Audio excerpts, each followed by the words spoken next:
With the S&P 500 now having experienced one of its calmest Julys on record, a very rare phenomenon has resulted. That is, both market bulls and bears now expect a big pullback. Now, is this now destined to happen? Or is it consensus, which means, of course, the reverse is going to occur and the market will continue higher? We're going to break it all down today. At the end of the video, talk about one specific trend that has not wavered in over 15 years. So in terms of a big move, let's talk about the next 10% for the market, both up and down.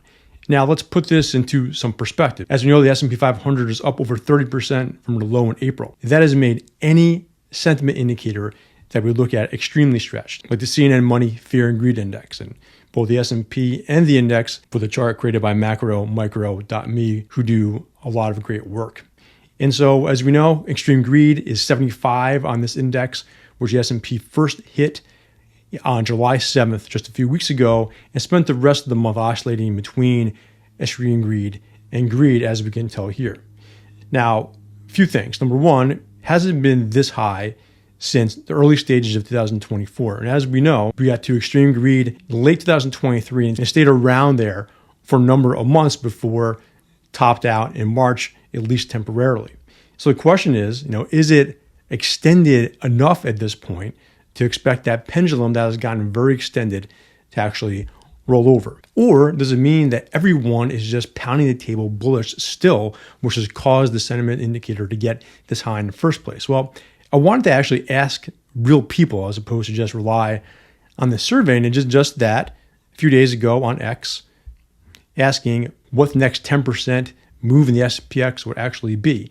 And it wasn't by a landslide, but pretty resounding majority, with 60% of the respondents expecting that next move of at least 10% to be down. And if you're one of the 514 people that voted, I appreciate it. And it's also important to understand when this survey was asked.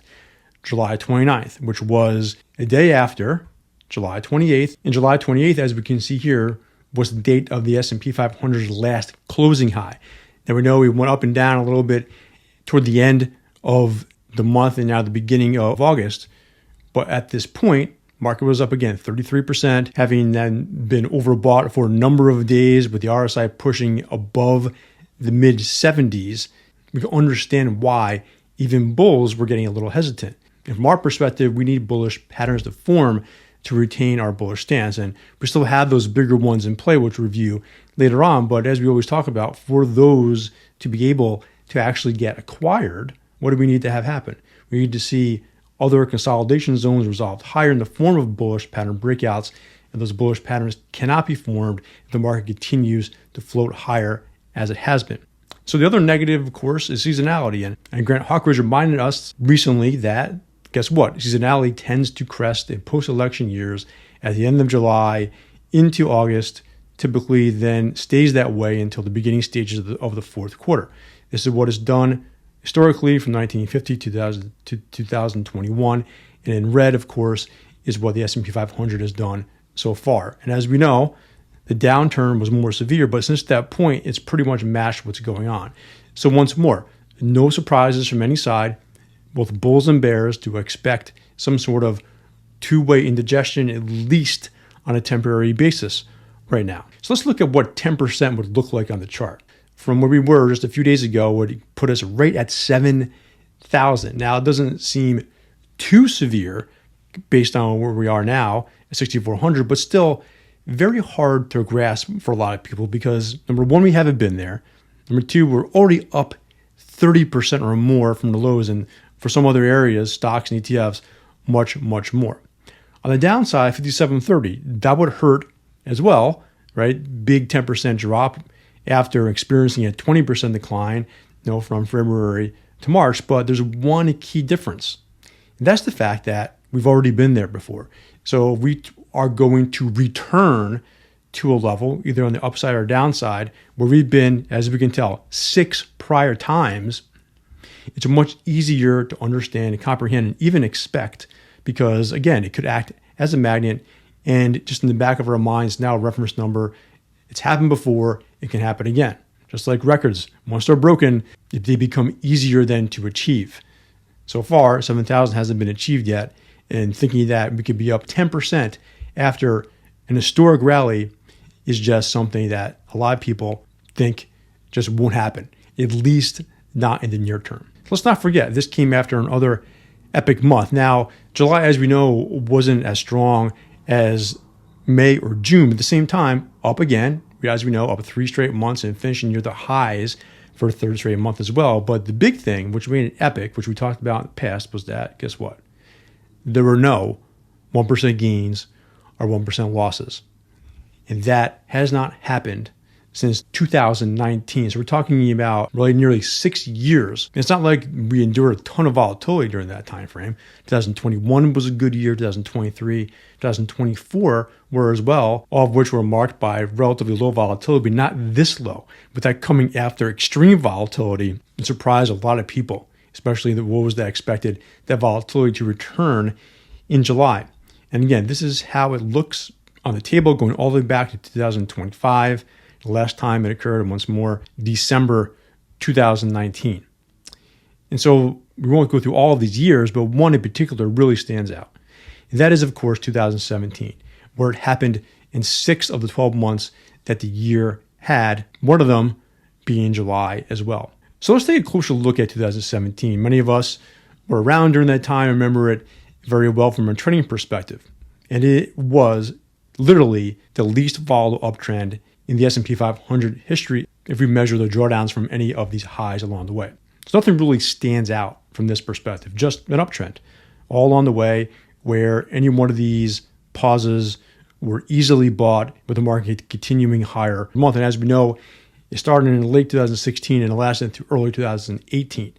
But along the way, there were a lot of doubters. For one, as we can tell here, even though we're making new highs, these breakouts most of the time are all revisited. So if we were just to buy the breakouts of the S&P 500 and use that breakout point as a stop loss, could have gotten violated a number of times, but the uptrend persisted.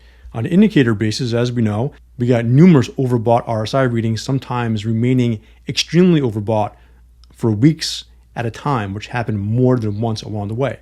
So I remember this year very well because I was also trying to detect times when this market would turn lower, and using the traditional indicators like this just didn't work. So I started to look at things a little bit differently, which we talk about a lot now. And one of those things, guess what never worked once during 2017? Bearish patterns. These are all the ones we identified all on the way, all the potential topping formations. Sometimes we got marginal breaks, most of the time not at all. So we were looking at this from a different perspective, meaning that will we remain bullish as long as a bearish formation did not play out, then we would have stayed in this the entire time, right? It's not going to be this easy all the time, but as we go forward, as the market changes, looking not only at bullish patterns failing, but bearish patterns working will give us an idea how strong this trend is. Remember, we saw bullish patterns start to fail in late 2024, early 2025, and when that started to happen, that's when bearish patterns started to get constructed and also taken advantage of, which helped us stay on the right side of that trend on the way down. And we know that it was aided by extreme reactions to the tariffs, but it wasn't without warning from a pattern perspective. So let's talk about volatility. But first, watch this. I'm excited to introduce Cap Notes, our free Substack newsletter, where we provide timely market commentary, trade ideas, and access to select premium content. Sign up today and receive our 6-step trading process that powers winning chart trades and limits losses. This is a simple, proven framework for spotting high probability setups. Simply go to capnotes.substack.com, hit subscribe, and we'll send that guide directly to your inbox. Okay, so volatility is low. In fact, it's compressed. This was a really insightful chart shared by Sentiment Trader recently. Looking at the VIX, of course, as we know, is lower, but now they're talking about how the Bollinger Band width around the VIX has gotten extremely compressed. As we know, Bollinger Bands are 2 standard deviations away from the 20-day moving average of any security. And when those bands then shrink, that means the price action within the bands themselves has gotten really, really minimal or compressed to the point where We're at levels now we've only seen 5 prior times going back to late 2013. So as they said, I'm just sharing word for word what the post said on X. Since the end of the global financial crisis, the VIX Bollinger Band's compressed this tightly only 5 other times.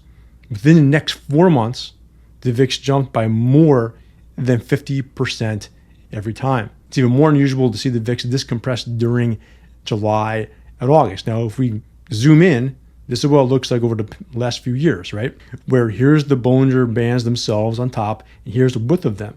And we're right back down to where we were right before this occurred in July of last year. And again, December, if we go back up here, even 2017. Remember, that lasted all the way throughout the year. But then the huge vol implosion came soon thereafter as the year began. So the bottom line is people see this. They see the VIX low. They know that we've had some volatility explosions in the past after compressed volatility like this. That the respondents do the survey think the next 10% move is in fact lower. So it's something to keep in the back of our mind. But as always, we're going to talk about the patterns first and have them lead us in our market stance. And needless to say, still have 2 bullish patterns in play. They've been with us now for over 2 months, going on 3, with targets of 67.45 and 65.55. Here they are. Here's a danger zone. As we know, hasn't been touched just yet. And as we talk about every time, the longer this extends, the greater the ability the S&P has to back and fill, keep these patterns intact, and potentially form new bullish patterns along the way, right? And so regardless of what we expect to happen, what we think is going to happen, we're letting the price action dictate our stance, not us trying to guess what's about to occur. Here we can see that 67.45 target as well. Good amount of leeway to pull back.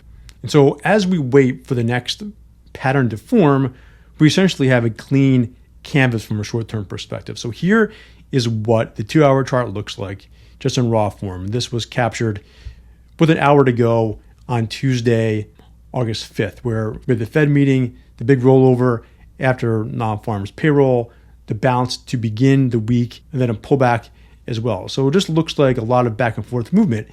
And really, as we talked about before, one's bias really is going to be the deciding factor of how you think this looks. So if you're bullish, what does this look like?